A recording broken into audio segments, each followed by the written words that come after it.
Ladies and gentlemen, you're listening to This Is a Work. My name is David Hensley. I'm the owner and creative director of Long Walk Productions, and I am here to introduce your host, David Two Dogs Hayes. Take it away, Doggz. Thank you, Hensley, and welcome to Rock Hill, South Carolina's only premier WWE pay-per-view review podcast. This is a work. I am your host, David Two Dogs Hayes. Alongside me is my co-host, Chris the Shockmaster Barnes. How are you, Chris? Hey, paisanos, it's the Super WWE Super Showdown. Oh, man. How you doing this week? I'm doing all right. Right on. Yeah. Right on. Yeah. It's been a little crazy. We've had a lot going on. I don't know, man. This pay-per-view was something. But you know what? Before we get into all that, We can't do this alone. Not to cover what we just saw. no. So let us bring in our guest here. If only The we had first if only we had time- music to play at this moment. I know, right? The first time that we have had a guest on our show that is not related to me in some way, shape, or form. That you know of. Let me introduce Charlotte's own Robert Bradford. How you doing, brother? I'm doing great. Happy to be here. Thank you for coming in, man. We kind of got you in here on short notice, and really appreciate you bouncing this one off the wall. Guys, we did Australia's Super Showdown this past Sunday, and I don't know, man. I don't know where to start with this. It was weird having to flip the TV so it was right side up. Yeah, it was. But before we get into our pay-per-view, I got a little bit of wrestling news that I want to jump in. Maybe you guys are familiar with the man that gravity forgot. Neville is back in wrestling. He's taken about a year off, roughly, maybe a little more than a year. And he just appeared back at Dragon Gate, which is where he originally came from. Always liked Neville. He probably one of the smoothest workers that I have ever seen, second maybe to oh my god, I've forgotten his name. Aaron Aries. Whoa. Austin Aries. Austin Aries. I'm really tired. It was so tempting just to let you hang a little. Now, are you guys familiar with Neville at all? Sort of. I mean, I recognize that name, but I'm not. Neville Longbottom? Oh, God. No. Chamberlain? No. Neville was he was a big time player in the WWE universe for a while. He kind of dropped down to 205 Live and captured the cruiserweight title and just ran roughshod over everybody for a long time until the fabled Enzo Amore. Oh, okay. That. Yeah. Okay. Came in and took the title from him. And now, again, these are rumors. I can't really speak to this, but this is just what the dirt sheets were saying. This is what a couple of the wrestlers in the back were saying, that Neville was very unhappy that he had to work a program with Enzo, and very unhappy that he was going to have to do the favor for him. And after that was all said and done, he wanted to be released from his contract, and the powers that be agreed to it. And then he just disappeared.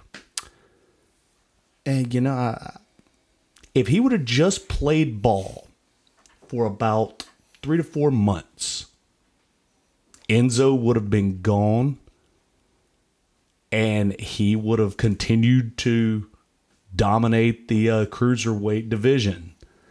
But, in either case, I am happy to see Neville is back wrestling, even if it is in Dragon's Gate and not at the show. By all accounts, apparently just to him that sounded like a price too high. Yeah.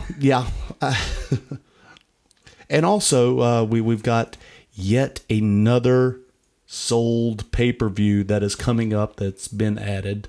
Crown Jewel is coming up, coming to Saudi Arabia once again.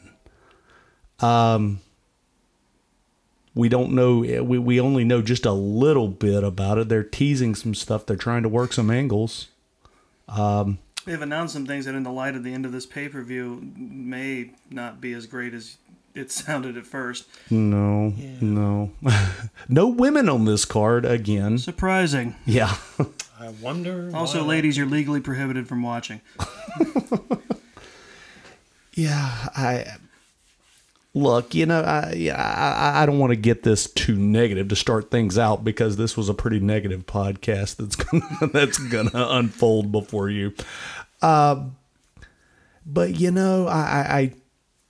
I understand. You're getting a sold show here. You're gonna make a lot of money on this, and I understand. But I understand doing it once, twice in the same year. I'm starting to feel a certain way about this. Guys, what do you think? They're trying to kill them all in time for Halloween so they can be extra spooky. They're just running them ragged through October. Oh, Bradford, what say you? What's your thoughts on Crown Jewel? It definitely seems, and again, I haven't been following Raw, SmackDown. Have not been following the weekly shows closely. It does seem like they're really struggling to build momentum going into each of these, and just adding more on top of more on top of more. And we'll get into this when we talk about this one properly. But yeah, it felt like there were a lot of placeholder matches in here that I feel like kind of result from having such a packed pay-per-view schedule. I think they can't do it like they did in the Attitude Era anymore at the height of mainstream popularity when they could run, I can't even remember how many hours of wrestling television program a week leading into pay-per-views. And now they're kind of amping it back up a bit, and it's not, I don't think it's going to go because that's not the style anymore. No, we're in a completely different era now. But yeah, so we've got Crown Jewel happening, which is just going to make our lives just a little bit busier. Because then at the end of the month, it's Evolution. That's coming up in about 2.5 weeks, something. Yeah, it's the 28th. 28th. 28th. So, and then right after that, we're smoking right into Crown Jewel. So we got a lot to do. So one more piece of business before we get into our pay-per-view. I want to talk to Robert a little bit. Robert is a working actor in Charlotte. Would you say, is it fair to say that you are a casual fan of wrestling? I think that's fair, yeah. The period where I was watching it regularly would have been about the 2001 to 2004 range. I, sort of saw like the major events, would check out what was happening in WrestleMania, but I think I was pretty dark on it from maybe 2009 to 2017. Okay. Like I've only just now started getting back into it, so for me it's a mix of seeing sort of who's still around, who's still going. Okay, these Shield guys seem like they're kind of a big deal. Wonder if they're gonna make it. Okay, well, take me back then. Give me your first memory of wrestling, even if we have to go back to toddler. Let's see. First memory. I mean, I was aware of it, just kind of like I'd be like my family would be watching TV. That time when TV was like a fireplace, the whole family gathered around way back when. Sure. And we'd scroll. God, we'd surf past Monday Nitro or Raw. My first really current memory, I think, is probably the invasion storyline, I think, watching. Okay. So I'm trying to remember what the match was. I think it was an episode. Let's see. I'm trying to remember who the stables were. It was like X Factor was taking on the Hardy Boys and Kane. And I just thought, Wow, X Factor. X Factor. Yeah, that one guy everybody hated, and those two X-Pac. other guys. That was And Albert, and who was the... Just Incredible, That's I think, it. was Yes, the it other. was. yeah. Look at you! Yeah. All right. And so I just was like, okay, yeah, this is really fun. I want to stick with this. It was Stone Cold. Stone Cold was the champ. The Rock was off doing the Scorpion King. I think they were building Angle as like Kurt Angle is the big rival to Austin. Apropos of nothing, you know they're still making those movies? They recently made another one. Oh yeah, I know. Batista went by for a couple of them, didn't he? I think he was in at least one. Yeah. Yeah, I do seem to recall seeing something. Sorry, about that was Batista off being track, but on I was one just of those. dumbstruck. I was like, "There's another one." Now they pull in a lot of the MMA stars to be in them. Yeah, Makes sense. yeah. It's kind of like how WWE took over the Marine franchise, and they're up to number 6. Six That's of a them. beautiful thing. Yeah, and I'll be honest, I kind of want to see this next one There's just a- because I want to there's- see what Becky Lynch can There's do. morbid curiosity there. Yeah, I mean, other than Becky Lynch, I really have no interest in watching Miz. I kind of want to go back and again. see 5 because they packed that one full of WWE superstars as well. It's just Did they really? yeah, because when we were watching, I looked it up, and there was like 5 different WWE superstars build on that. As it's like Miz, Maurice. I can't remember. him right now. Maurice was in Marine 5? Mm-hmm. Wow. I think Sheamus might have been too. I can't remember. Of course he was. Why How- wouldn't he be? How does he fit his hair under the helmet? I don't see him as a Marine. Just- Well, you know, I think at the time it was there was no mohawk then. I don't know, how long ago was Marine 5? I don't know. It could have had to have been 3 years ago, right? Let's see. First Marine was what, 2005, 2006, somewhere in there? Yeah, that was when they took his wife. Yeah. Yes. That was when Robert Patrick took his wife. I didn't necessarily hate that one. No, that one had a dumb charm to it. Yeah. But It was Taken ahead of Taken. Really. It's basically, guy with a set of skills chases down people who've kidnapped John his Cena, loved one. always a prototype. always. Man, we're going to talk about... I've got some thoughts on Cena. Oh, man, do I have some thoughts on Now, Cena. I am not a fashion maven, but man, we are going to have words. Okay, well, while he's looking that up, just quick rundown for you. All-time favorite wrestler. I'm going to say Kane. He was... Kane? Really? First match I watched. And, you know, I understand, looking over his career, he has spent a lot of time losing to build people up. Oh, yeah. But, you know, and I respect that. Apparently, like, from what I hear, I mean, he's just got a reputation for being one of the nicest, most professional people in the business. Exactly. I think that's what's always gotten him to a proper push. Is like he's always been a company man like Taker. Mm-hmm. He's always worked hard to put people over that they want over, and he has a very good charisma about him. Even if he's never been the best worker, he's always been a good presence, I think. Right. And he's worked very hard to deal with a lot of dumb things they wanted him to do. Like Mark Henry. I apologize, Mark Henry. Well, see, I was thinking about the Katie Vick That is the angle. ultimate in perseverance.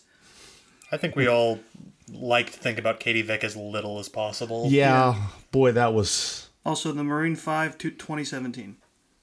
2017. 2017. So they are really churning those out. They don't make porns that I got quick. it. I got it. It was The Miz, Maurice, Naomi. There were 6. Bo Dallas, Heath Slater, and Curtis Axel. They were all billed in that movie. That's right. I do remember that now. Wow, because they had the whole Mr. Raj in. Fantastic. Well, guys, let's get into it. we started this thing off as per usual with the New Day versus the Bar for the tag team titles. I think I'm settling into this. I really do enjoy the New Day. I really enjoy them jerking the curtain and getting things started for us. It's a lot of fun. It wakes the crowd up. You know what? I think I'm okay with this now. I've had a problem with this in the past, and I think I'm coming around. Bar, what do you think? Oh, I'm sorry. I thought you were looking at him. Well, I was, but my mouth said Barnes. Thought I was being tested. No. This is good podcasting. I agree in the sense I want them. I would like them doing more up further the card too. But they are, and I know why they're keeping them at that point, because I think overall, from when they do pay-per-views, the bigger ones especially now, they try to make it seem like the important matches will happen anytime.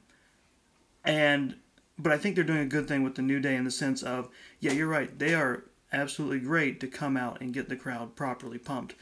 And them versus the Bar was a great opening match. Fantastic. I can't say enough good things about it. We started out... Would you go so far as to say it set the bar high? I'm going to hit him.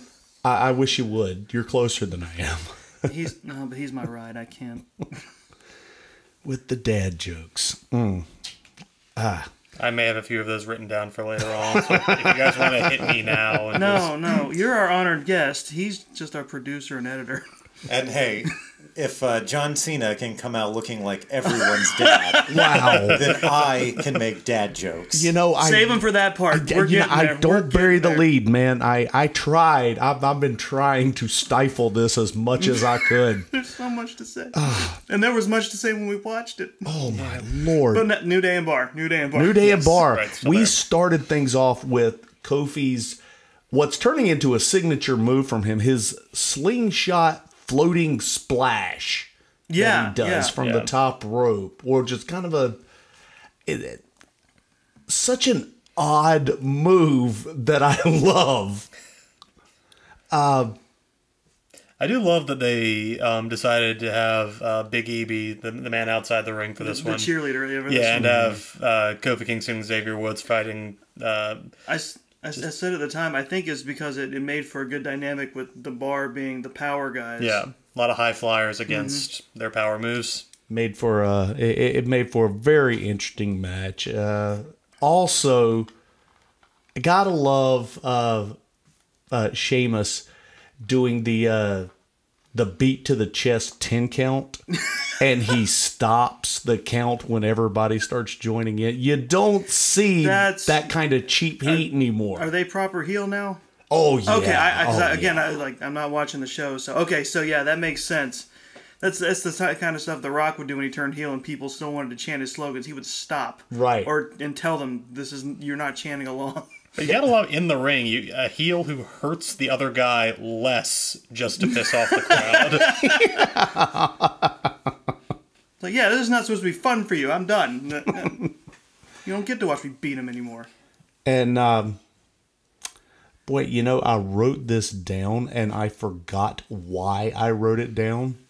All I know is that, Robert, your girlfriend told me to write this down and say it on the podcast. And I don't remember why.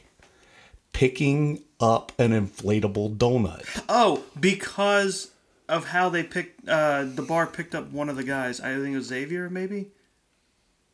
It was how easily they jacked him up. It was either him or Kofi. They tossed him like he was weightless. Yeah, he was almost like floating just how they got him off the ground. I think the comparison was he was like an inflatable, and for some reason it was like an inflatable like donut pillow. I wish I could remember that move. I can't. It's completely escaped me now. It was I remember. I remember it was something very powerful. Robert, any thoughts on this match? Let's see. That was an amazing finishing move. I will say that the stomp when Cesaro was on the guys on the knees. Oh man, that was incredible. So that's good. Just what was it? A backstabber and a stomp from the top. It was rope. A backstabber, held him on the knees, and then I think Kofi came down with this double stomp. Yeah, and I noticed. I went back and watched it a second time because I'm a glutton for punishment. I believe it was Kofi that had him in the that gave him the backstabber, and then just spread his knees just slightly and hooked him to take care of him. Yeah. It's just a testament to how good of workers they really are. And the first time, never saw that. I screamed in fear. I know, I remember that. I love this match. I love the New Day, and I love the bar. I gave this 3 Meltzers. Solid opening, as per usual. It's what we come to expect. The openings for these pay-per-views have always been strong. Absolutely. New Day retains and New Day rocks. Yeah. Yes, they did. That really set us up nicely for some serious disappointments. But anyway. Which brings us to our next match. Becky Lynch versus Charlotte Flair. Ooh. You know, as a feud continuer, I guess it's not bad. I would be disappointed if that's where things had ended. It felt like the kind of match you'd have on they're SmackDown, right? Becky and Charlotte. They are on SmackDown. Yeah, that you'd have just as the main event on one of those shows. Just to set up. Yeah, kind of forgettable in that way. Just ending with such like not even like a really solid DQ, just kind of like a grab a thing and flail at her once or twice. I really expected... Oh, yeah, no, okay, yeah, so what he's referring to is the end of the match, Becky was locked in the figure 4, but Becky got a hold of her... She had turned it with many problems, turned it into the figure 8. Oh, yeah, that's right. And so Becky had somehow gotten a hold of her title, and when she went to whip Charlotte with it, the first tap... was just I'm not sure it made contact. It was like a boop, a little. It was just a feathery slap. You ever bop a dog on the head to just get it to stop doing something? Like bop. Now the second hit was better, but the ref had already seen the first one and rang the bell. It's not in my house, pal. That's not. Kind of through all that match. It felt like they were going for this idea of, they're not trying to be technical, they're just trying to hit each other. Like, it's supposed to have this kind of grueling slugfest feel to it. But in practice, that just kind of came out looking like none of them could pull off their moves. Like, it just felt sloppy. There was some sluggishness. I felt like they started out really well. Just knockdown, drag out, and... They got about 2 minutes into this thing, and it went south quick. I don't know if she was hurting or what, but the wind went out of Charlotte's sails kind of quick. And so did Becky. Yeah. It started getting really sloppy, and the one thing that I did write down, and again, this was after the second go-round of me watching this, the work wasn't as bad when I watched it a second time. But they used no psychology. They did not tell us a story in the ring. And it was just moves for the sake of moves. Which is fine. That works for New Day versus The Bar. Right. It works for The Shield versus Strowman and The Show. We started a strong angle here. We need some story, and they did not bring it to the table. Very disappointed because I really think Charlotte is the best worker, male, female, what have you, worldwide, and she did not bring it to the table this time. Robert Bradford, what say you, sir? Yeah, I would agree with that. I mean, I remember watching their match of at Hell in a Cell, and I was like, okay, yeah, this seems like they've got a lot of in-ring chemistry, and I'm curious to see what they do next. And then, yeah, just like you said, they started strong, and then very quickly went to the 3 minutes in, they went to the point you're supposed to be 23 minutes into the match, where they're supposed to look like, okay, we've done everything, and now we're just hitting each other. And yeah, they didn't build to that. It's just suddenly they both got really tired. Yeah, and I believe it was Renee Young on the commentary that said, well, maybe they're jet lag. No, that was the match where that happened. It's like, but everyone was on that flight. And, I could still buy that for a lot of what happened for the rest of the evening. Maybe. Yeah, I really could. I didn't feel quite as bad as you did about the match, but then again, I think I was still riding high off New Day and Bar. I think I was like, okay, I mean, it's kind of a step down from the last pay-per-view, but it's like, I'm not. The only thing that really, really bothered me was, what did the afterward part accomplish? Becky Lynch tried to leave, tried to grab her, do the heel thing of grabbing her title. I was like, no, I'm done, Yeah. And then Charlotte gets her back in the ring. The disqualification happens, and then Becky goes to storm off again, and Charlotte runs to intercept her and continue the fight, and then Becky just hands her ass to her and then leaves. Yeah. I think, and again, now I'm speculating, I suspect that in their mind, this match was going to be so brutal that they get a DQ off of it, but the match doesn't end there, and they're still wanting to go at it. But problem is with that it wasn't a great match. They didn't live up to that, and they failed. And overall, didn't Charlotte kind of give more than Becky did? I think Becky was selling way less than Charlotte was. Yeah, neither. So one I think of there them was really like a side good. slam where Charlotte drops her to the mat, and Becky's like right back up, wasn't she? Was this the match? Oh yeah, yeah, that was it. Okay, yeah.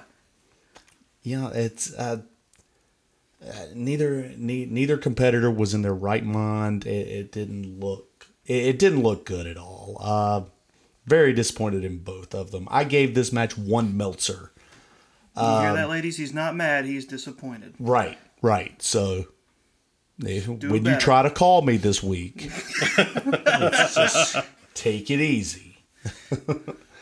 Well, let's move on to further disappointment. Well, if you're talking about the opening bit before the match, I would say that was delightful. Elias and Owens just Oh, that's right. Yeah, How could you forget? How could you?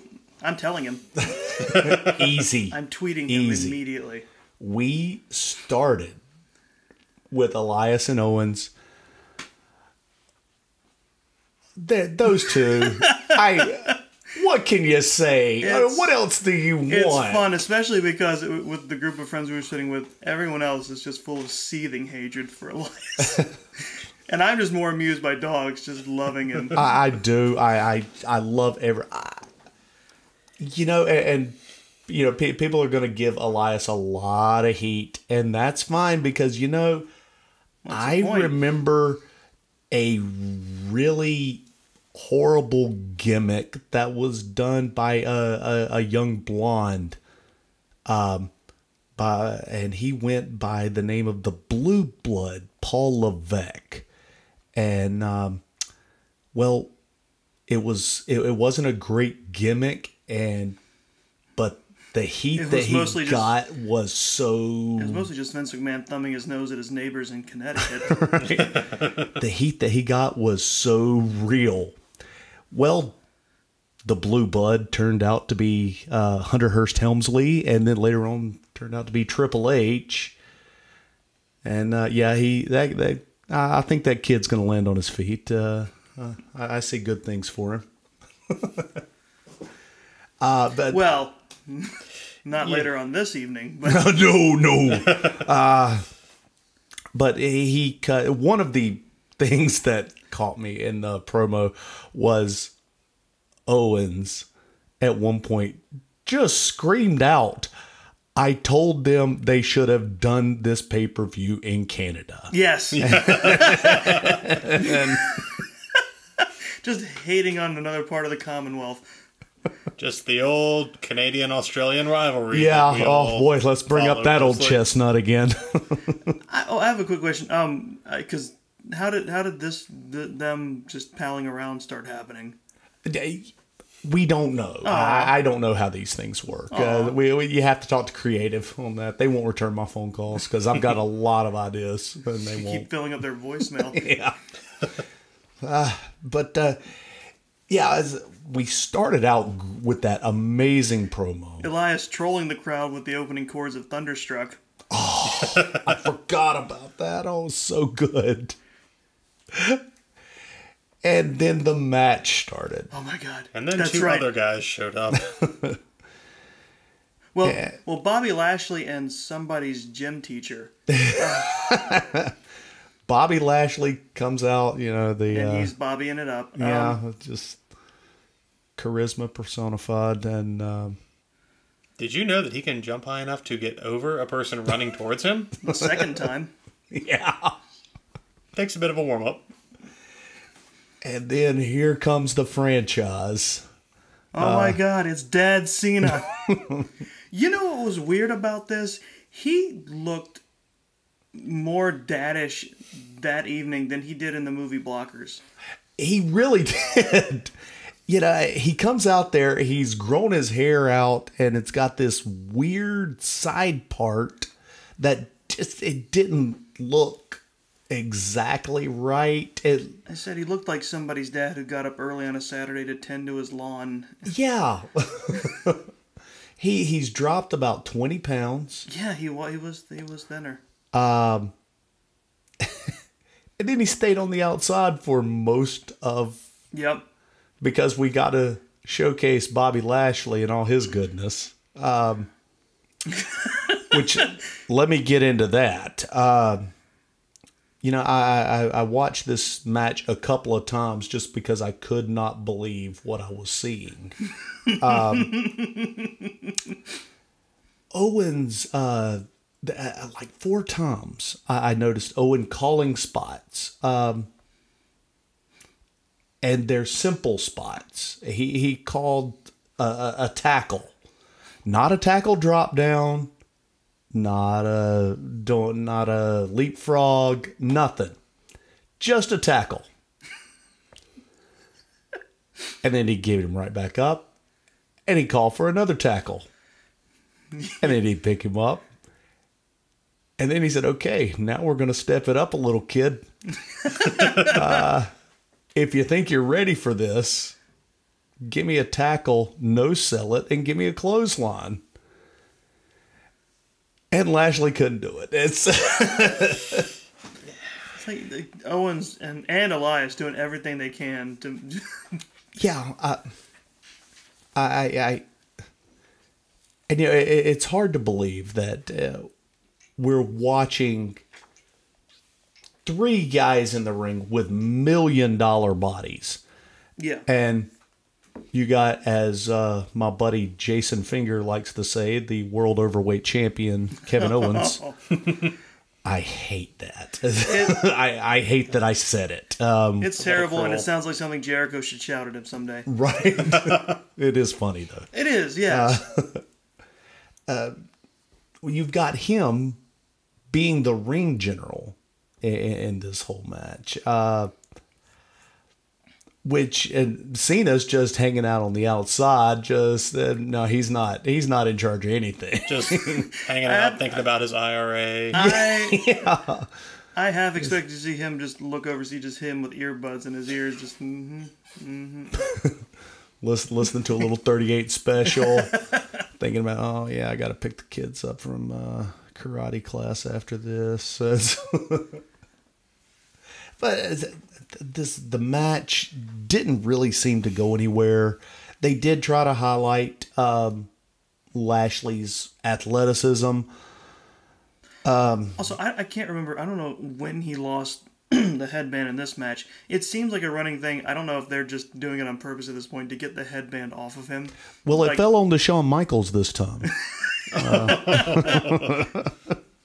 We'll get again. I'm burying the lead. We'll get to that. Well, no. I'm just saying. It's like it seems like I don't know if people are doing it to him on purpose. That they're getting his headband off of him just to mess with him or something. I can't wait till they pull that headband down over his eyes. I've been waiting. Someone for should. that. I don't think he could do the spot right. Well, he can't do it right when he's looking at him. So what are we? I know, but it's just like I feel like he would just like he wouldn't sell it and just rip it right off and just like, well, that was almost a fun moment. Thanks, Bobby. And look, guys, the only reason I give Bobby Lashley so much heat is because he's not here, and because he'd kill me.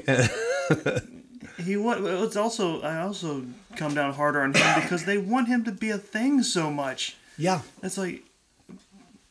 And I don't understand why we did this match anyway, especially because, I've got a spoiler for those of you that haven't watched Raw this week. Oh, that's me. Yeah. Turns out last night on Monday Night Raw, Bobby Lashley went heel. What? Yeah. How was this accomplished? Well, he's got a really annoying hype man that's probably about 4'10" and walks around with a blazer and no shirt on and some bling on and just keeps screaming into the microphone, yeah, Bobby, right on, show him what's up. And he's really loud. But yeah, it got really annoying really fast. So yeah, as of this week, Bobby Lashley is now a heel. All right. That's the summation of my feelings. I guess I'm sure he'll have the same impact he did as a face. Yeah. Well, I mean, the one thing I can say, at least he has a hype man now, and I'm spacing on the guy's name. Always a great sign. Yeah, but the guy, he's actually a pretty decent talker, but he's terribly annoying. So that happened. Feels like they're overcorrecting in the other way now. Yeah, so basically we took your two best heels and we jobbed them out. For what reason? Can we explain how the jobbing happened? Oh, please, take it away. Well, on this episode of Dragon Ball Z... what was that? I don't know. Cena, fueled by dadness,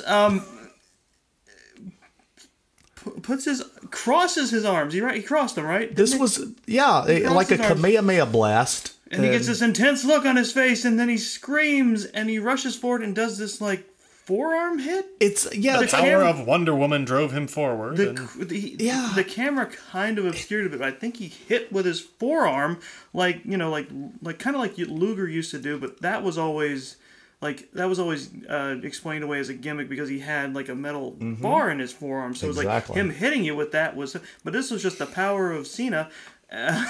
This is being called the sixth move of doom. I heard that. Yes. Yeah, just kind of like a short hit forearm smash. Who did he hit? Elias? Yeah. Goes down for the pin, and we were all just stunned. Not that Cena won, but it's just, what was that? Yeah. Oh. There was a lot of what was that's in this match. Robert Bradford, what do you think? I mean, I'm just really impressed. I mean, I've seen Kevin Owens fight before. This is my first time seeing Elias in the ring, and I'm watching both of these guys, and I'm like, yeah, they're selling everything. They're putting it all in, but apparently, yeah. So again, I'm coming at this from mostly the outside. I understand Cena and Lashley are sort of the big stars. They're the ones who are hanging out at the top, and I've seen other matches with Cena where he seems like he's bringing good stuff and really committing to it. Yeah. But watching just this match, I would have no idea why that is. And then the only thing that I wrote down here for the end after the sixth move of doom, what was that? I wrote weird fucking promo. Oh, the after-match speech. Yeah. Yeah.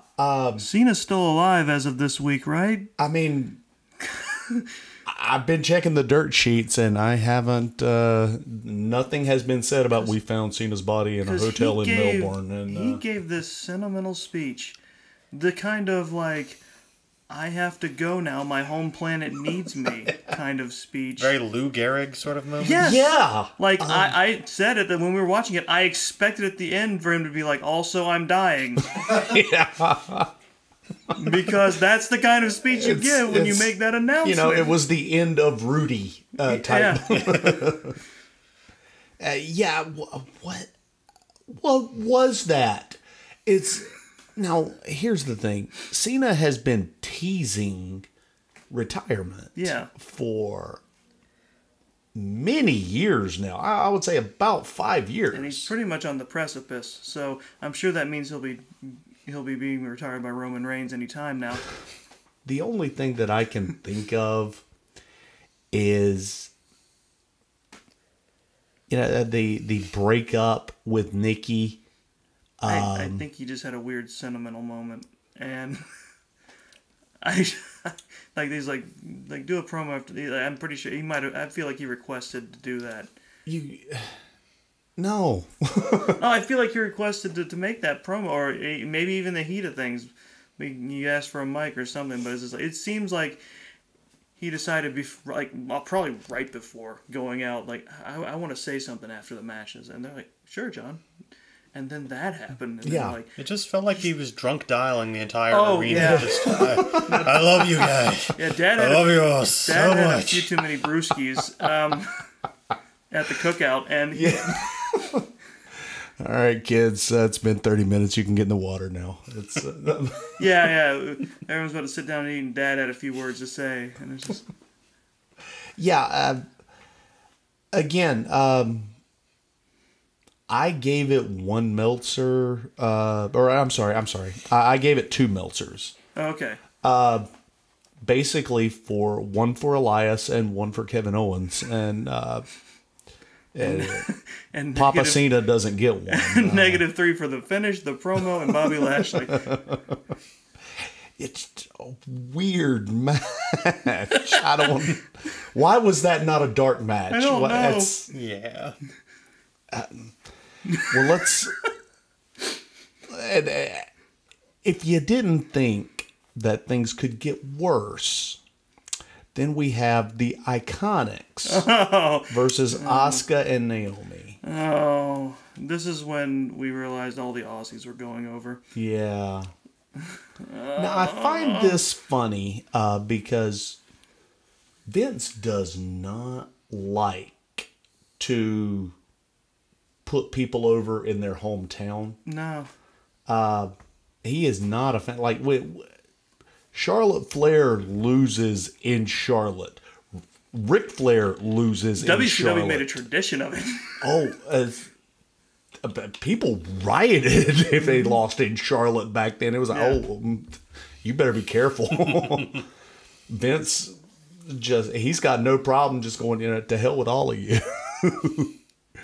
Oh, I'm sure he had that big throaty laugh when he was watching it go down. Yeah.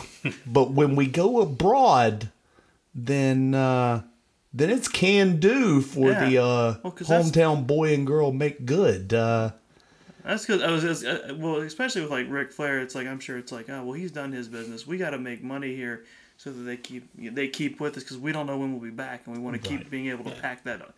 Well, stadium. I actually did a little bit of research on that, and the last time that they actually they've been touring in Australia for regularly, but the last time that they ever tried to fill a house was back around 2008. It was I want to say it was the Global Warning Tour, and which ironically just happened to appear on the network this week. Weird. Yeah. But What do you suppose that means? Yeah, so Melbourne might be in our future again. So we have the Iconics, Asuka and Naomi, and You know, I thought the standard bitchy heel voice was bad, and then you add an Australian accent to it, and it's just so much worse. you know, I have heard a lot of wonderful things about the Iconics. Yeah. I mean, I'll be honest. I mean, I didn't like hearing them talk, but they did good. Yeah, they brought it to the ring. Yeah, they did. The first time I watched it, I guess I was just pissed that they were there. That means they're doing their job. Yeah. The second time I watched it, the work is really good from the Iconics. And the interplay between the two teams was great. How they would just subtly mock each other and Yeah. make fun. It was great. I caught a lot of good stuff between them. Asuka is getting better at her at her trying to get some pop. Yeah. Also, that entrance with her and Naomi was brain melting. That was a lot of fun. I was looking around. Everyone else is seeing this, right? Oh no, I took too many tabs. I don't have a lot to say about this. The only real critique that I'd have to put on it is it seems like they're pushing a women's division tag team thing. Oh, that's a good point. Just because we have the Riot Squad, we have Mandy Sachs and I mean, the Bellas seem to be hanging around. the Bellas are hanging around. Absolution, Mandy Sachs and I've forgotten the other one's name. And guest. Yeah. +1. But yeah, it looks like that's starting to happen. And if that is the case, I would assume that the tag team women's division would be unveiled at Evolution. My problem with this is these girls got to learn tag psychology. Yeah. Because they're all over the ring, and you know it slowed things down a lot. Robert, what do you think? Yeah, I admit it.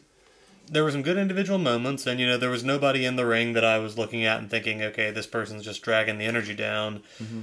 But yeah, it didn't build well. It didn't like there's supposed to be all those moments in a tag match that use everybody there, everybody present, and this one just felt like a series of vignettes. It didn't really feel like there was a connection of the 2-on-2.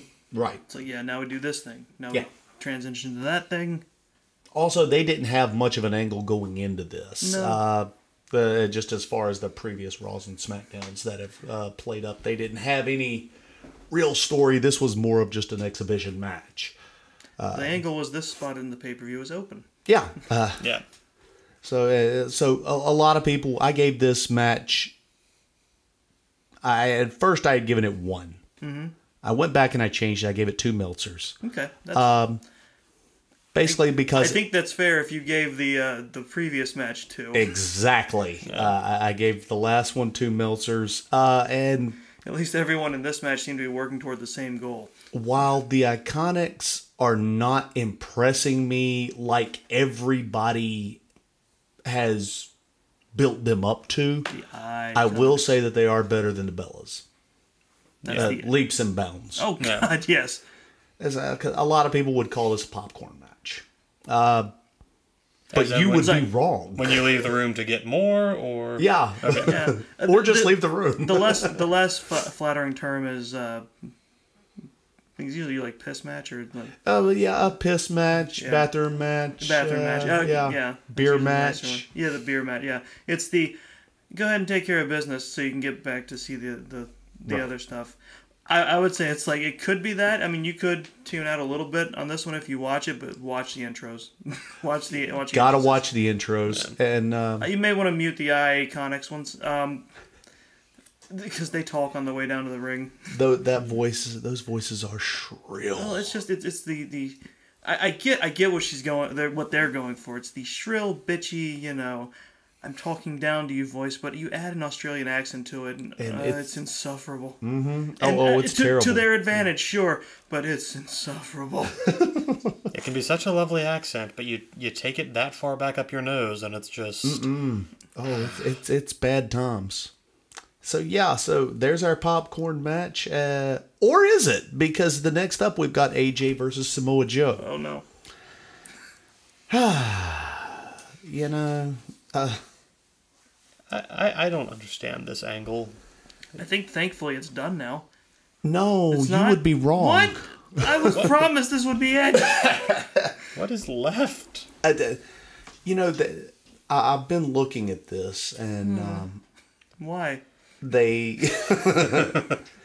they have done the same thing 4 times now.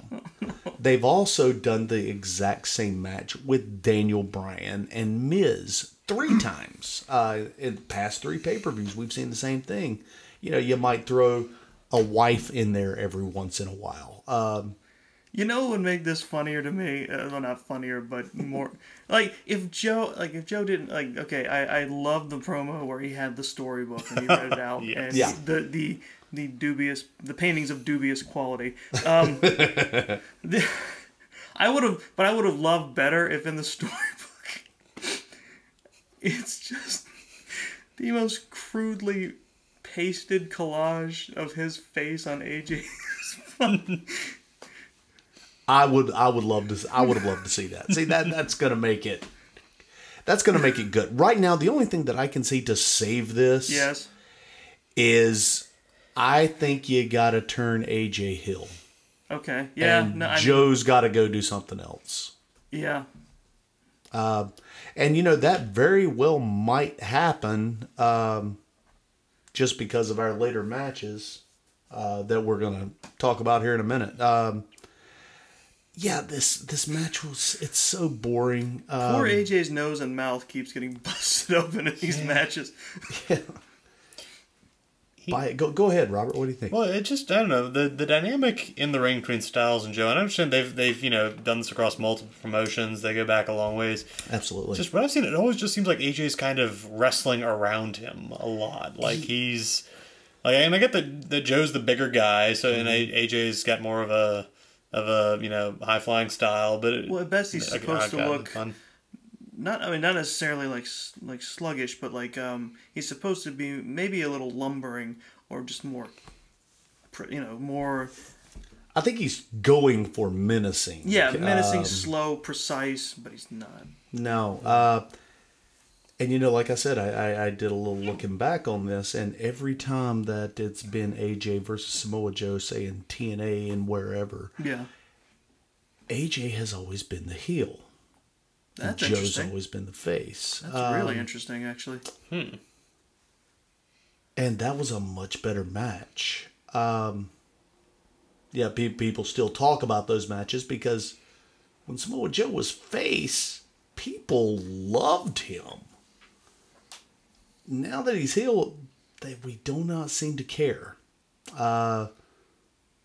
Much like AJ. Now, he came in to the WWE as a heel. And he was loved. He's been face now for I guess a couple of years. And it's getting stale. It's been stale. I don't know. I think that's going to be your... That'll fix this if we can turn them both. Probably, yeah. And, Just sort of an idea that Joe's driven him over the edge. And... yeah. That's about all I had on this match. I did go back and watch it. It's a shame because they kind of picked up the pace in the last pay-per-view. It was a bit more. There was a bit more of a urgency to it. They did. And then it just slowed right back down. And when you watch this without the commentary, Samoa Joe is really working hard in that ring. Yeah. He's throwing it out there. Yeah. And AJ, it doesn't seem like he is. So I wonder, taking that commentary away really makes you start looking at things differently. I'm always in favor of muting Corey Graves. Yeah. Cole, I've gotten used to. Well, yeah, it's you get Stockholm syndrome with Michael Cole. Kind of a delightful experience of watching a pay-per-view with you, Doggz, is hearing you kind of mutter under your breath the corrections to Cole's commentary. Just be like, Yeah. that's a clutch. That's not just purely the internet speaking. Yeah. That's all. It's just hilarious. Yeah, it's number one. Michael Cole, he was a bad commentator to start, and he hasn't gotten better. It's just the other people they bring in are worse than him. And Michael Cole still doesn't know the moves. He's just been there so long, we think he's right. Oh, Michael Cole. I gave this match 1 Meltzer. That's fair. That seems more than fair, actually. Yeah, and that's all I've got to say on this. You know, Pile after of the last garbage. muddled finish, then we had the more decisive one this time. He has the was it a crab on the injured knee? What was the It was the finisher? yeah, it was a submission on Yeah. Joe. Yeah, it was submission. And Yeah, he finally tapped. and hopefully this. I feel like this feud's not going to end yet, but we got to do something else because, well, Daniel Bryan won the number 1 contendership. Are we getting to that one yet? I can't No, remember. we're gonna. But we're getting there. We're getting there. We still got a few more to go. Because that was interesting. Yeah, Very let's. curious. Yeah, let's. Before we go into that one, let's move on to the Bellas and Rousey versus the Riot Squad. Now, guys, I love the Riot Squad. They were and great. I enjoyed. They seem like a watching. lot of fun. This is the first I've seen them, but yeah, I like what they do in the ring.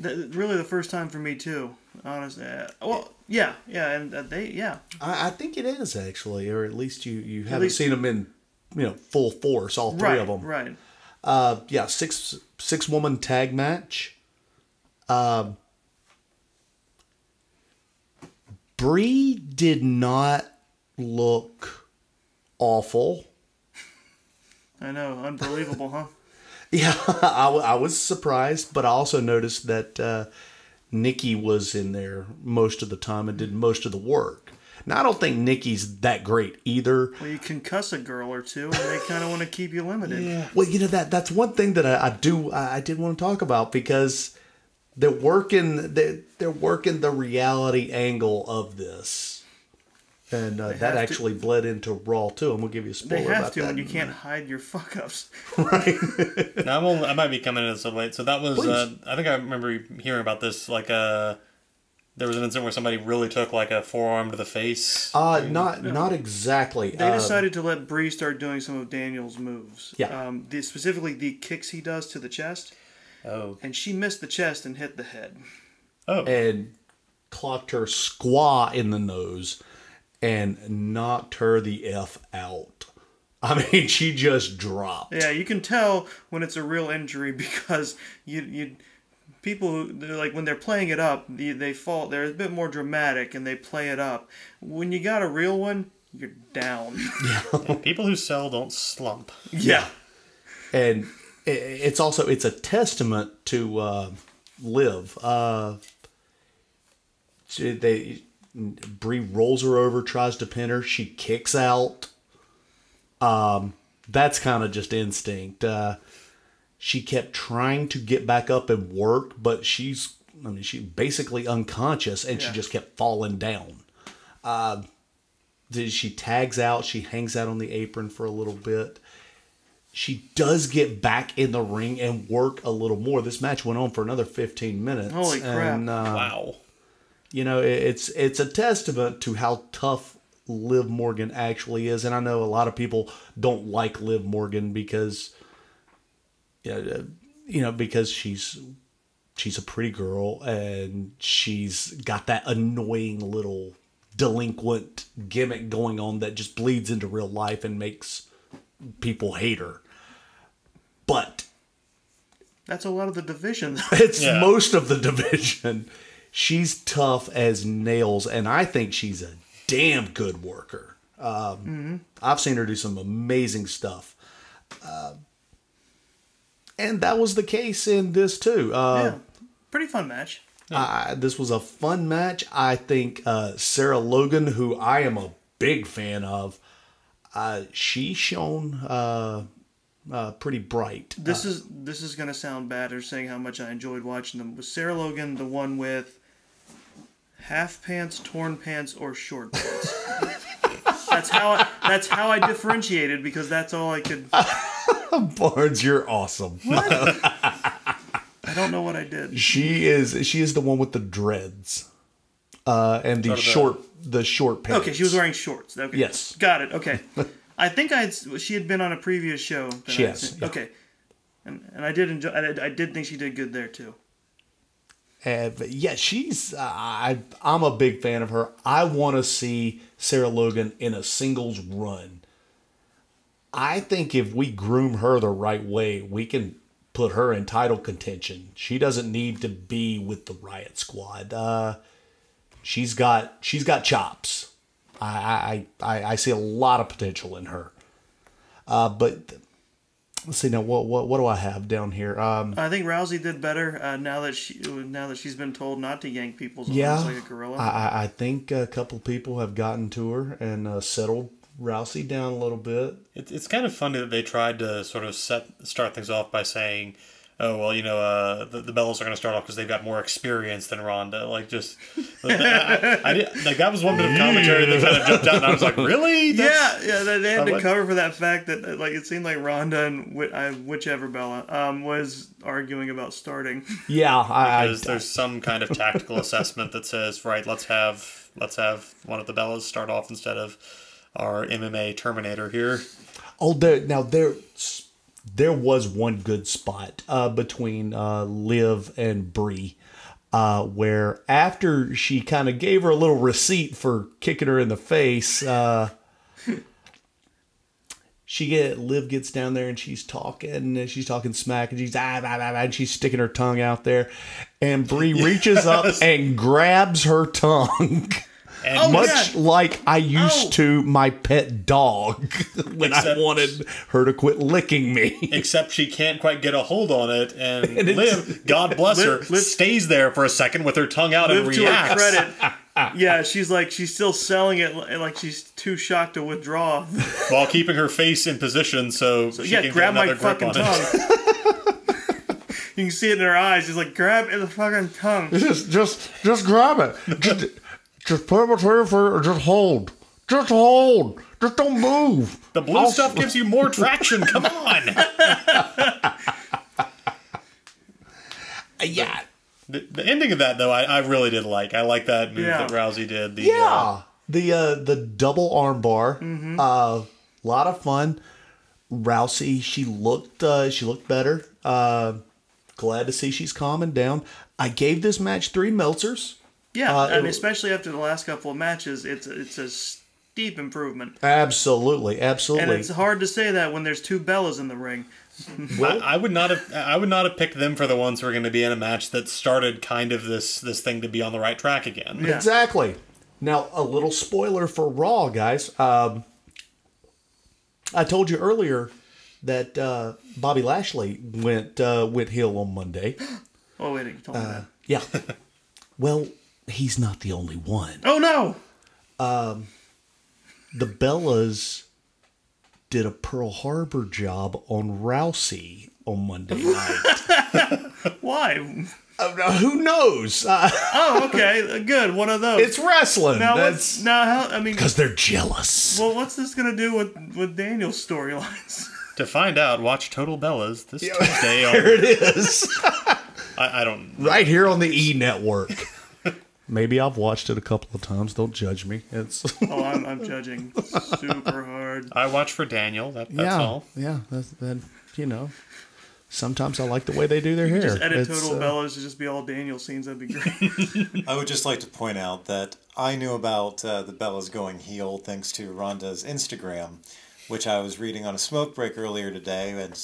she vowed revenge on the Bellas, reading her lengthy Instagram post that was very weirdly poetically written, and all I could think was, you used to be an accomplished MMA fighter. What hashtags were on it? I must know. Oh. If you'll stand by, I'll tell you. Please do. I want to hear how this impassioned speech ended in a flurry of hashtags. Oh, yeah, because I must have missed. I follow Rousey as well, and I missed that one. Oh, well, you're going to be disappointed. All right. Dante's Inferno says the innermost circle of hell is reserved for betrayers, that each of Lucifer's 3 heads gnaw on the greatest sinners of human history. Believe me, Nikki Bella and Brie Bella, you'll prefer a relaxing break in the devil's mouth over what's coming for you at Evolution. Hashtag Ronda versus Bella. Hashtag Evolution. Hashtag WWE Evolution. Jesus. Yeah, wow. Brutus, Cassius, and Judas Iscariot, get out of there and make some room. Robert, friggin' thunder. Here comes that twin magic. Wow. Boy, I got to start paying more attention to Instagram. Drag Dante's Inferno into this. All right. She could also be quoting Pirates of the Caribbean. Fantastic. I got to start looking at that Instagram a little more carefully. 3 Meltzers for that. What, for that post? Oh, no, that's 5. That's 5 all the way. That was some Jeff Hardy level shit. I might even exchange my Meltzers for some Bill Apters and say that's 5 Apters.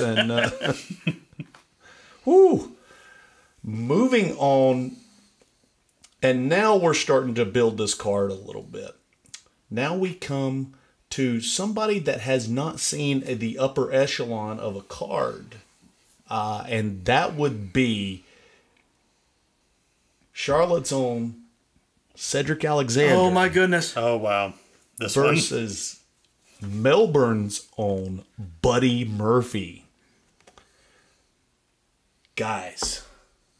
Who names their child Buddy in all earnestness? People, those Aussies, man, they're weird. It's also, what even is cricket? It's like baseball for losers. I don't know. It's aside from a test of your patience and time. They only have 2 bases. It's weird. All I know is that this was the first men's match I've ever watched that I legitimately got excited to. It was awesome. This was... I could not look away from this one. This was amazing. I have one note on this, and that is there is too many spots to talk about. Yeah, the words won't really do much for this. It's guys, if you have not watched this pay-per-view, and I know we're downplaying this thing a lot, watch Cedric versus Buddy Murphy, and that's a barn burner, man. Absolutely, start to finish. The action was unbelievable. Now, again, guys, if you're looking for some ring psychology and some heavy storyline, you're not going to find it. But if you are looking for a fantastic cruiserweight match, look no further here. And maybe I'm a little, maybe I show some favoritism just because it's Cedric and he's a hometown boy, and I met him a couple of times. Oh, there's and no maybe. Just get on with it. I do. He's a sweet kid. He is, yeah. And nicest wrestler I've ever met in my life. Super nice. He introduced me to his mom. Oh, wow. He didn't know me. Like, he knew my buddy Zane, and I was standing beside Zane. And I just said, "Hey, you look great out there tonight." And he was like, "Hey, thanks, man. This is my mom." And I was like, "Hi." That's it. That's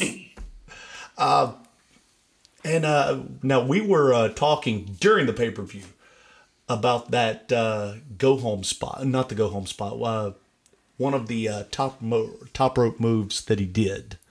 The spinning slam. Yes. When I had to go back and watch it. As it turns out, that is a Michinoku driver. From the top rope? Yes. Oh my gosh. I haven't seen one of those in ages. I hadn't either, and it happened so fast that I didn't know what it was. And then we watched it on the replay, and I still didn't know what it was. The third time I watched it today, and I'm like, oh, it is a Michinoku driver. Got it. It was a super Michinoku driver. It was a superb one. Oh my God. No, I was like, the whole room just blew up when that happened. Yeah.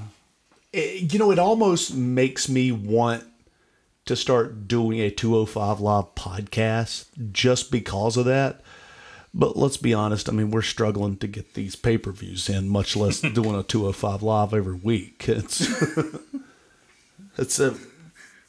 Robert, what do you think? I love watching cruiserweights because they'll take these spots that, people higher up the card, they'll spend like 5 minutes selling just, that hurt.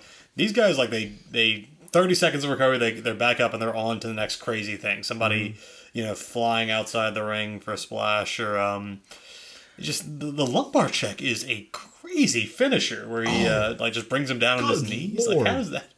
Like, kind of relating to the finisher of New Day versus the Bar earlier, right? Except it's just one man doing it on his own. Yeah, cruiserweights, generally speaking, they're such a best of every world type of division because you get the amazing high flying action because they are slim and svelte enough to constantly do that, and then they have the technical prowess, and they can go in they can just seemingly go in any direction, and when you've got two really great talents like you had in the ring there, it's magic. Yeah. And something else I wanted to point out. I noticed the second time that I watched it, as I stated before, you're not going to see a lot of ring psychology in this, but Cedric, who's really starting to put things over well. He's really starting to act like an old school wrestler, just as far as selling, as far as he's really putting it over. And at one point, people are chanting "Buddy, Buddy, Buddy," and he's climbing to the top rope, and he stopped and just kind of turned around and looked at everyone, chanting for the other guy. And the commentary picked right up on it. He was like, "Whoa, look at that. He's, he didn't look like he was moved by this crowd to start, but maybe it's having an effect on him. Yeah. Is that going to work out, to his demise here soon?" And it's a little bit. It's not a lot, but it's, it was just such a great match. Oh yeah. And I'll go back and watch it a couple more times. Yeah, I encourage anyone just go find this match. If nothing else, go find this match. Yeah. It's the only match of the night where a title changed hands, I think. It was. Yep. It was. We have a new cruiserweight champion. Most everyone else was in tag matches. But, yeah. Right. But yes, Buddy got the win. He is now the cruiserweight champion. Yes, and and good on him. He's been plagued with injuries last year. And so plagued with him that I thought he was gone. I hadn't even had him on my roster because I thought, well, Buddy's out and he's not coming back. But yeah, glad to see him back. Glad he's the champion. I feel bad for Cedric. I don't think that's the end of this, though. No, it can't be. I hope not. That we need more of that in our lives. Not after that. Yeah. I need to establish a good heel and a good face right here, and let's tear something up. 4 Meltzers, and I think I'm being a little conservative on that. Probably should have been 5-star, but yeah, I'm going 4 because I don't want to be too biased about it. 4 Meltzers for this match. Whatever you got to tell yourself, it's fine. I'm trying. You are.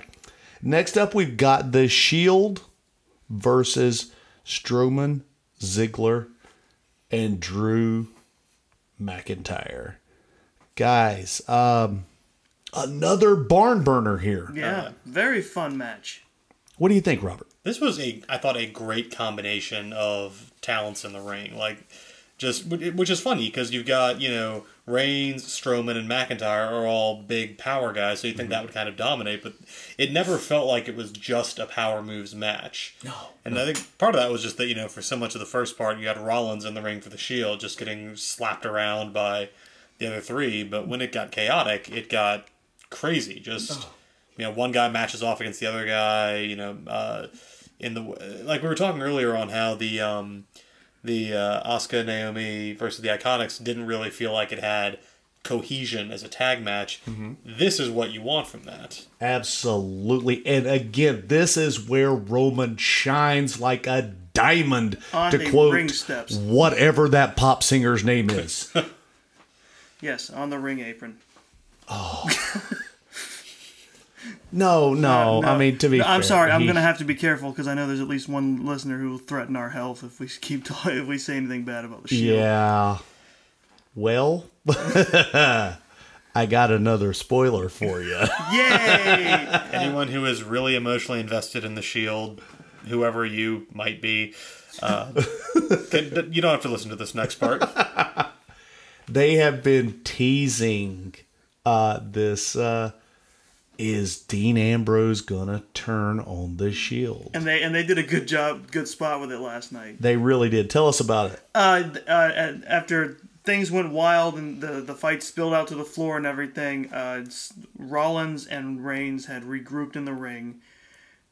And this was after Roman Reigns accidentally just leveled Dean Ambrose with a flying. I think it was a Superman punch, wasn't it, or something? It was a Superman he was aiming punch. for McIntyre, who dodged, and he hit Ambrose. Yeah, and so this fighting spills out. They regroup in the ring. They're surrounded on three sides by Strowman, McIntyre, and Ziggler. And then Dean gets it back up onto the ring too, and they're surrounded on all four sides, and they're looking at Dean like, what's he gonna do? Dean gets in the ring first, and then charges past them and knocks Strowman down, and then they keep going. So it's like they teased it, but they didn't get it go down that night. Fantastic match, just because they started out with some really solid wrestling from Rollins and Ziggler, which they always bring it. Rollins, drew the straw of being the guy the babyface in peril the whole.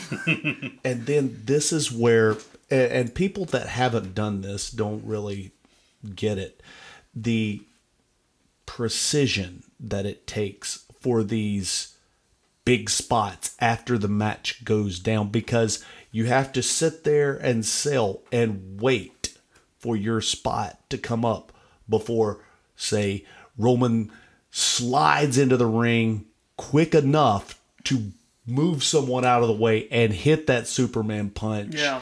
And then go for a pin and then set something up. Boom, here comes Strowman in. Boom, hit somebody with his power slam or to block this drop kick or whatever it is. And there were a lot of these spots in this match. I mean, and I think this match was 20 minutes long. And they nailed them.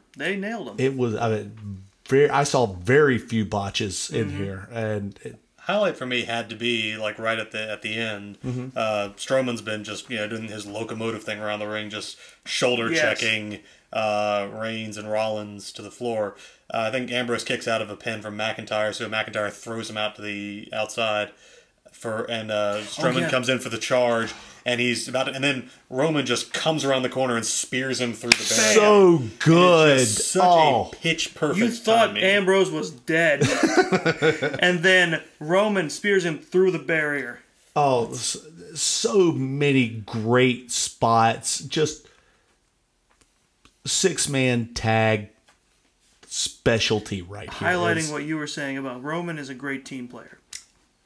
Yes, absolutely. And if we can, this is the reason, and your lovely girlfriend got very upset with me last night because I gave her some reality, and I said, they're teasing turning Dean Ambrose, and she said that she was going to hit me in the face. I didn't book this. I should speak up in my girlfriend's defense. The Shield were sort of her first, like I mentioned Kane as being kind of my intro and like the Phantom that will never die in me.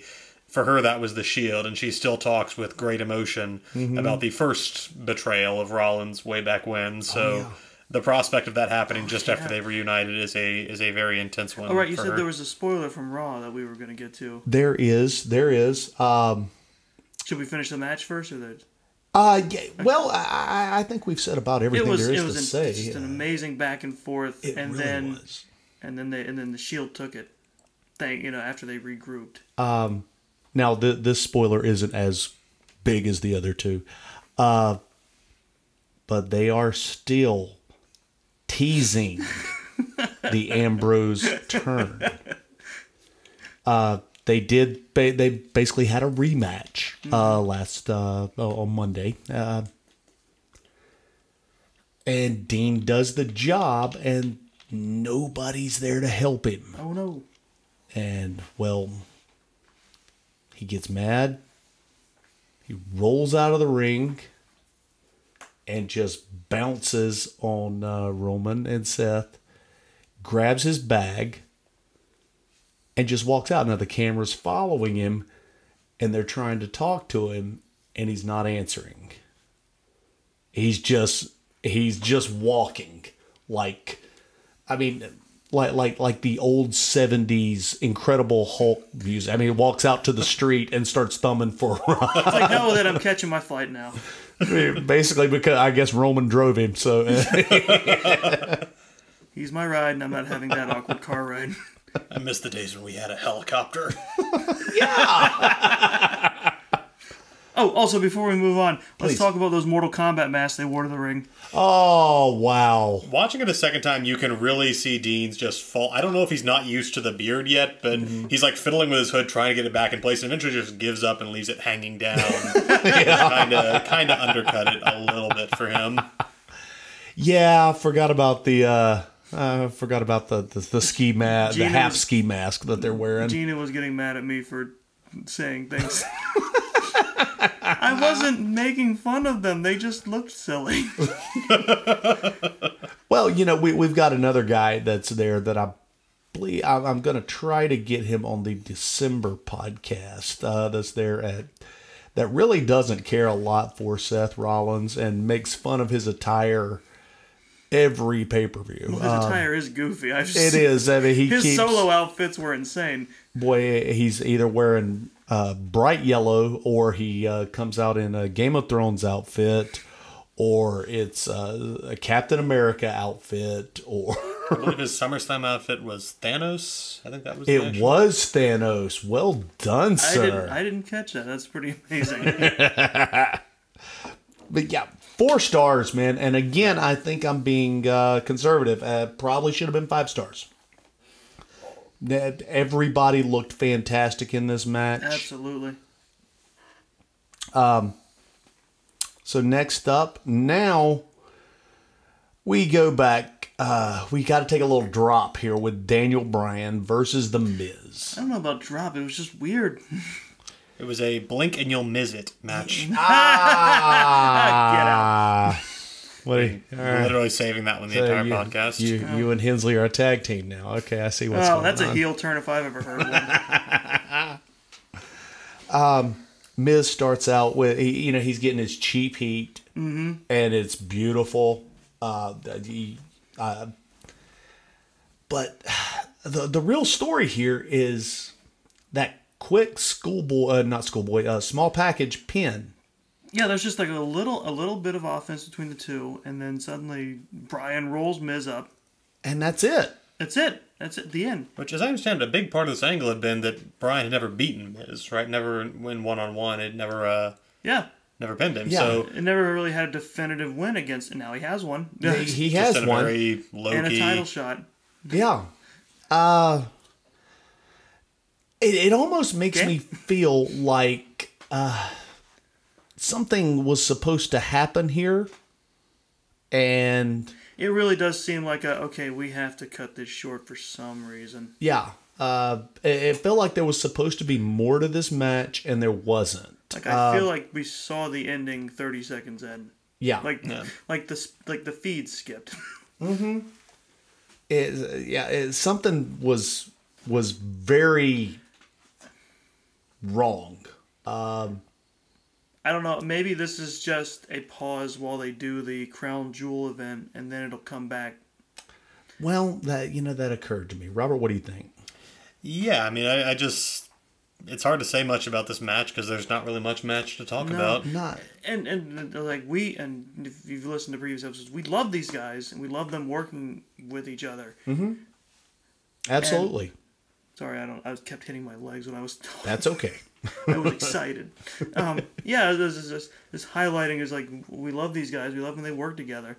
And so this was just confusing. I felt like...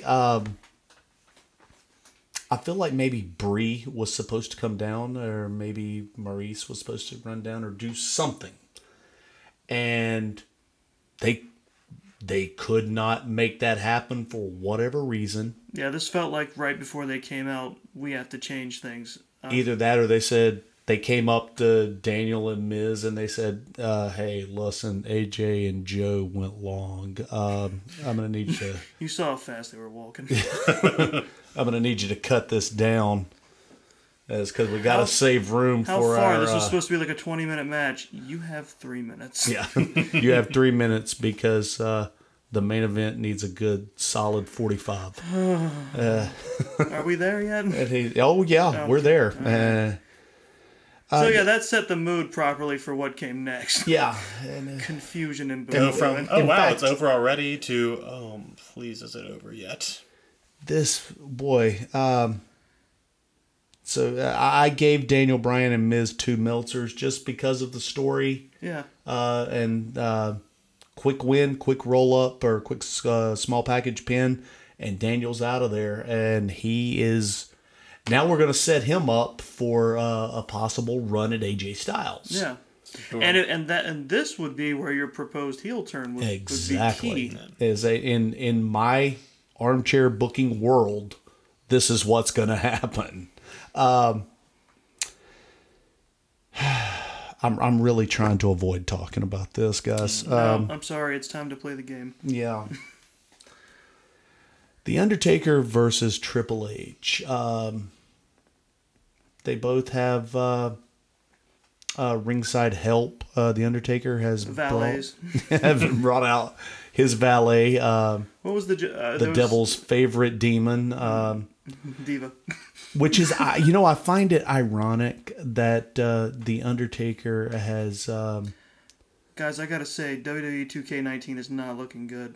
It looked like someone did this match in there and put the CPU on and just let it happen. Yeah.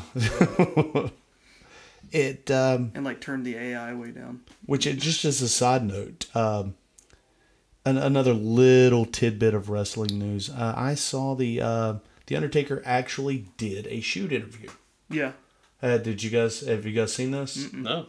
Probably the first one that he's really done. And he did it with this local Texas pastor. All right. Now, this was a 30-minute interview here. This was the worst thing I've ever seen. No, the pastor had no... He knew who the Undertaker was, right. But he had no idea what he was sitting on. He had not a legend, the legend, sitting 2 feet away from him, and all he could do was ask just standard wrestling questions. And I run into these guys all the time. Where they say, "Oh, you're a wrestler. You like to you take them big old slams and the things in the face and the do and that's the type of interview that we got." I need a minute. That was great. Because you know which way it's going to go. You take the choke slam, right, and you take the choke down. But that hurts, right? I give the choke slam. I don't take. Yeah, I know. What did you do? And this went on for 30 minutes. Now you're interviewing a legend, and this. I don't know I don't know if I was madder at the pastor. You, and I'm betting everyone who watched that was just collectively the angriest that you've ever been. I was so, oh my, I still don't know if I was madder at the pastor or if I was mad at Taker for taking that interview. I don't know if I could sit down and watch that now, just because you sit there going, good, Dave. For undertaking that interview? See, this is the type of garbage. This is Hogan turning NWO level garbage, filling the ring level. I almost took my glasses off when you said that. That's for me taking my glasses off. That's like Jerry Lawler taking the strap down. That's okay. Or when Braun Strowman's nips get free. Right. Then you know it's about to get real. It's such a long list of things we would all rather talk about than this match. I know. I'm really trying to avoid it, guys. So look, this is garbage. It was a garbage match. There's nothing else I can say about it. I said it was like rewatching a '90s Attitude Era main event where it went really nowhere and accomplished nothing. Some dear friends of mine do a podcast up in Lincolnton called the Pudcast with Jason and Mike. My friend Mike Payne said called this match the Grumpy Old Men match. Mm-hmm. I couldn't have said it better. Dead man walking has never seemed more applicable. It's Taker, who came out, his hair grown out again, but it looks like a wig slid halfway back on his head. He looks like Paul McCartney dyed his hair for him. Mm-hmm. He looked so bad. They weren't. Now, to their credit, they both appeared to be in good shape. Yes. Considering. The thing about it, with Taker, Taker has, when he was in his prime, he had this incredible strength, and he had this very unsuspecting speed and agility about him that you didn't see in men that big. Well,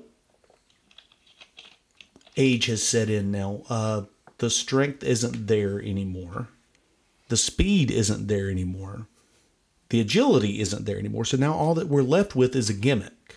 And now it's the gimmick. But when you don't have any of those other assets to go with it, this is just a bad match. And now I've heard on a couple of the dirt sheets, they said, well, what Undertaker needed was someone younger to control this match a little bit. Well, Hunter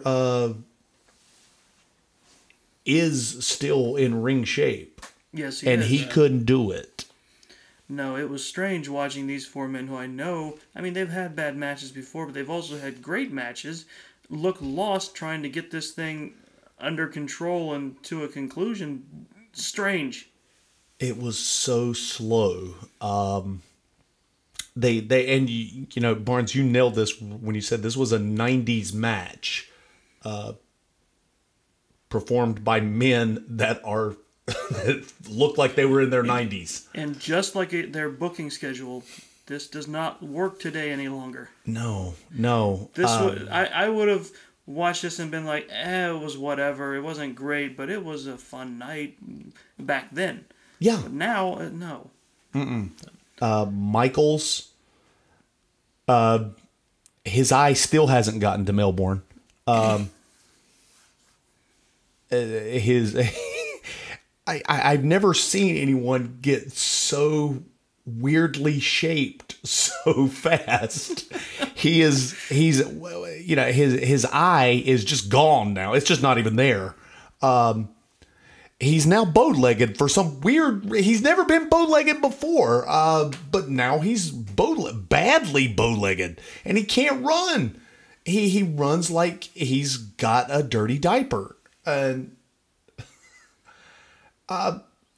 Kane, I can't say anything bad about Kane. He looked fine. I mean, but he wasn't the one in the match. He did virtually nothing. I mean, he, walked and towards poor them a him few and, times. I don't know what him and HBK were up to when they went out and brawled into the stands, but they come back and they're just still standing at ringside. Just hanging out. I don't... There was some confusion with a table spot. Oh, God. That was between Taker and Shawn, where they just stared at each other for a good 10 seconds.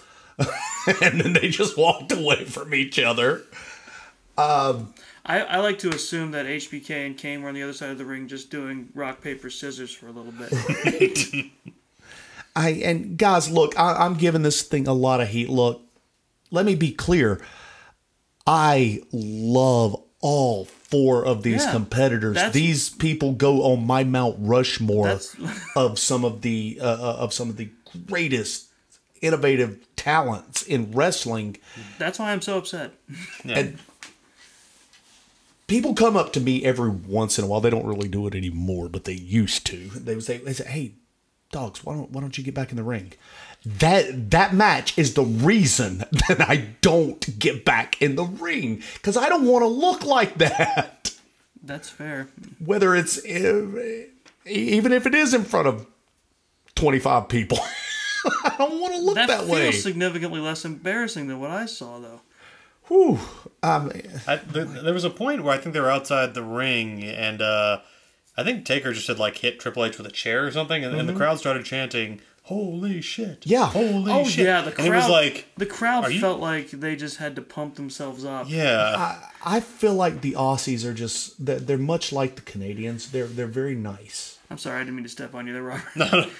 And because at the end of this match, they got the standing O. Yeah.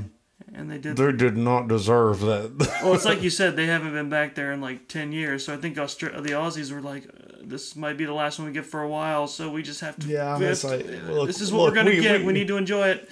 It's like no, we look, we love you guys. But that was just yay. And then that was a sack of shit. The one redeeming thing, at least to me, was the end where they do the big bow and they hug each other, and then Undertaker and Kane beat the crap out of Triple H and HBK. Yeah. Put Shawn Michaels through the announce table. Yeah. Robert, what are your thoughts here? This was yeah, it's you're really aware that these are two guys who just are past the point where they could do the things they could do at the height of this rivalry. And there have been a lot of legends who were still giving it their all. Like Ric Flair, I think, was well into the when did he retire? Was it 2000? He was in his mid-50s when he retired From WWE. I don't know what you're talking about. He retired. The internet knows, it's fine. But like you said, one of the things that made The Undertaker it wasn't just his gimmick, it was all this physicality that you just did not see in a guy that size. And so to just have, Ric Flair can strut and swagger and do the nature boy thing at any age. You feel the lessening of Undertaker in a way that you just didn't before. And it's tough. I almost... There's a reason, when I started going back and watching the old wrestling shows, I started in the 90s, because I'm sort of scared to watch anything from 2010 onwards to be like, oh man, these are the guys I started with, and here's where they've gotten. Taker is deep in the middle of a pro wrestling retirement, which is he's still doing matches and he's still showing up to things. Yeah. Which, sadly, brings me to another spoiler. You would think after that that match, quote unquote, that they'd go back and Vince would set them down. Sorry, guys. We had some plans for you, but I think we're going to call it right here. We appreciate what you guys have done. This scenario is patently absurd because you're talking about Vince. I don't learn lessons, McMahon. Yeah. No. As it turns out, that was not the last time we're going to see Undertaker versus Triple H. Because now we have reformed Degeneration X. And it will be DX versus the Brothers of Destruction at Crown Jewel. Fun. Can we just watch the latest city council meeting that Kane's attending? That's I was kind of feel joking. like that's where Kane might feel like he wants to be once that match is underway. I was kind of joking during the Taker Triple H match that Kane's just on the outside, planning his new, initiative to increase small business, expansion or something. That he's just got that going on. But now it's really at the point where I feel like that's a better match. I'd like to hear him just debate some Democrats. He's got a Bluetooth on underneath the capital his gains tax, and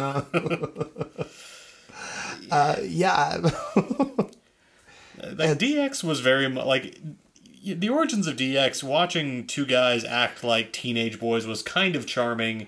Right. Even though they were, not teenage boys. I'm reminded of a quote from Austin Powers. There's nothing sadder than an aging hipster. Yeah. Just the enthusiasm that Shawn Michaels and Triple H brought to DX just made it fun, even as it was so childish and the last crazy. Revival was endearing to watch, entertaining at least to watch. It was fun, and they can still do what they did, right? And man, we ain't there anymore. I mean, and now see, Sean he threw about 6 super kicks last night, and they all looked terrible. Now we're in the age of super kicks. I guarantee it. It was well over 50 kicks, 50 super kicks that was thrown through the whole pay-per-view. Yeah. Count them if you ain't got nothing to do. And all of them looked great except for the last 6 that were thrown by the innovator of the super kick. And yes, I know the nerds are going to get on to me. He says, no, it was Bill Dundee that did the super kick. Okay, yeah, I got it. But look, give me a break. Who everyone's going to remember for it. Right. Nobody knows who Bill Dundee is anymore.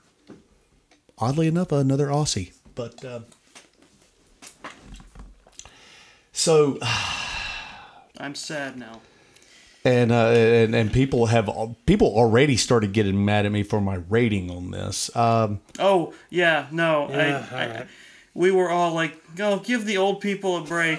I can't. Don't give them negatives. I can't. This is -1 Meltzer, man. Thinking more about it, I can't disagree with you. I can't fight you on it. I want to just give it 0. I want it to have 0 just because. I do too, Robert, but I have to be true to myself. If they're gonna have a 90s match, then they're gonna get a 90s rating. Yeah, because that's what that would have gotten back then too. Yeah.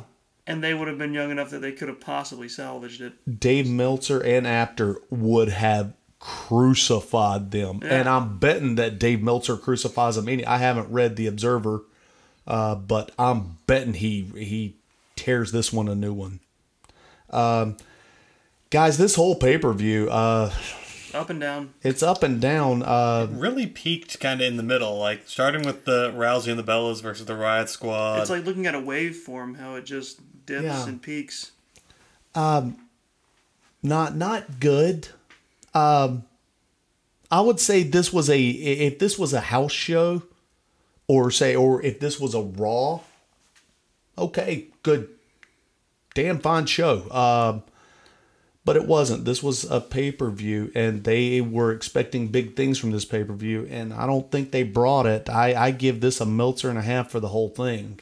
That's fair. I was thinking it's like, in terms of, like, I was like, objectively not good, but enjoyable overall. Yeah. Yeah, I would say the last match was the only one where I actively did, like, and I was unable to watch the first 15 minutes of that match. Sure. And when I came back into the room, the atmosphere I walked into could be described as Collective disappointment. Sullen. Yeah, as a collective sigh. And I think that was the most enjoyment I had out of it. I was enjoying being disappointed with friends. Yeah. It's like, it's like a funeral. It's like, well, this sucks, but at least we're all here together. To say goodbye.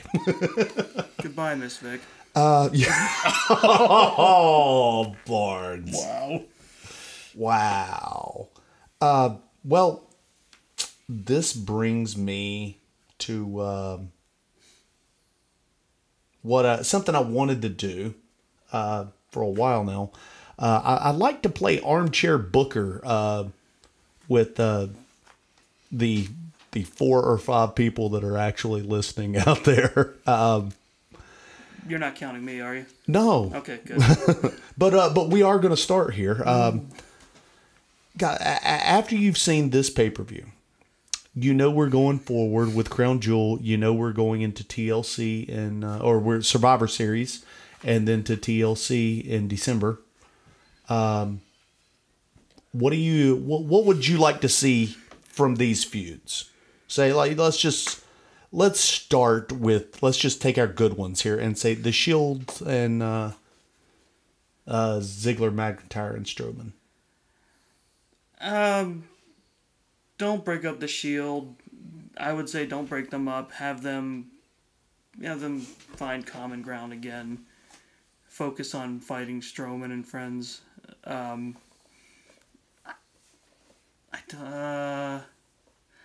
don't know ultimately where I'd want that to go because, well, I mean, honestly, that more or less culminates in a singles fights than like a collective one, because they've already had the collective fights. Right. Because it's like Strowman wants the title, Seth Rollins has the Intercontinental, and then Dean Ambrose just wants to fight. So, well, they've already got the triple threat coming up at Crown Jewel, right? Right. Yeah. So that's going to have to happen. I'll tell you what I would like to see. Well, Robert, before I get to Mum, what do you think? What would you like to see from that? Yeah, again, like the what would seem like the next step in this is what already happened at Hell in a Cell, which is Roman versus Strowman, and Ambrose and Rollins versus Ziggler and McIntyre. And we've seen that match already. So where it goes moving forward. Yeah, I agree. I don't see what happened, because I think you're right. Breaking up the Shield again. It would cheapen the fact that they reunited so early, soon. It's like to break them so soon. Just to break them like that is just to what end? And I think Rollins is great on his own, but I think Ambrose and Roman are both at their absolute best in the Shield, and I'd hate to see. Yeah. Like, I'd hate to see Roman get pushed out into the wild where he looks confused and spears people. Where they have to give him more legendary accomplishments to get people to halfway think about cheering him. Right. Now, I'll tell you what I like. What I would love to see if they gave me the pin on this one. Because WWE likes to do this. They like to let you think somebody's going to turn on this side. And while you're distracted looking over here, somebody over here turns. So what I would like to see, staying in those realms, I would love to see Drew McIntyre turn. Switch him with Roman. Yeah. Go for that Universal title, get it, and then maybe say somewhere around Royal Rumble or Fastlane, somewhere in that area, let's have a unification match for with AJ Styles and Drew McIntyre for the Universal title and the WWE title. I'm fine with keeping those titles apart because they keep merging and separating. It already confuses me that there's a Universal title and another title. That's because they like Raw more. Yeah, right.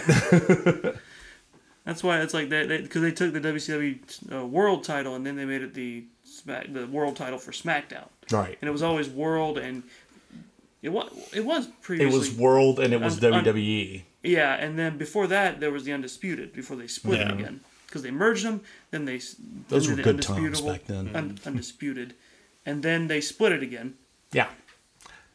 So guys, I think we're way out of time here. Is that accurate, Hensley? Oh yeah, you're at an hour 50. I thought we were just going to hear snoring noises. Okay. Well, guys, this will be a fantastic time to wrap this up. Guys, I want to hear what you think. So you can follow me on Twitter. This is a Work podcast. You can hit me up on Instagram, Two Dogs, This Is a Work. You can also go to Long Walk Talks. Help me out. Am I getting that right? Well, if you look us up on Facebook, it's Long Walk Pro. And Twitter is also Long Walk Pro, but I don't think I've used my Twitter in about 3 years. On Instagram, I'm DB Hensley. Chris, do you have an Insta handle? I do. I would respond quicker to Twitter. I'm at Some Dumb Pun. That sounds right. Wow. Wow. Robert, you have welcome. a Twitter and Instagram? I do not. Not on Twitter, not on Instagram. You're smart. And if you'd like to hear your thoughts read out loud on the air, if you want to contribute, you can email me directly at david.longwalk@gmail.com, and I will share whatever you have to say with Doggz and Chris and our next guest on the next episode. Or else we'll be forced to read YouTube comments. Guys, I want to thank everybody for listening. I want to thank Long Walk Productions for continuing to help us out with this podcast. We really appreciate it. Also want to thank Free Reign Theater for helping us and supporting us in our endeavors here. Robert, this has been a little slice of heaven. Thank you for coming on. Thank you so much for having me. I've enjoyed it. Come back whenever you want to. You continue to be the best part of any podcast show. You do set an unfair standard for other podcast guests. You absolutely do. So, guys, for David Hensley, Chris Barnes, Robert Bradford, I am David Two Dogs Hayes saying, if you got out of bed this morning, and you had a job to go to, someone that cared about you when you got back home, folks, this match is over and you just won via pinfall. Thank you for listening to This Is a Work. If you enjoyed This Is a Work, please give a follow and a listen and a rating to our sister show, Long Walk Talks, also featuring myself and Chris. You can follow us on Podomatic and also on iTunes. Thanks for listening. Have a great night. Your favorite wrestler sucks for minor obscure reasons.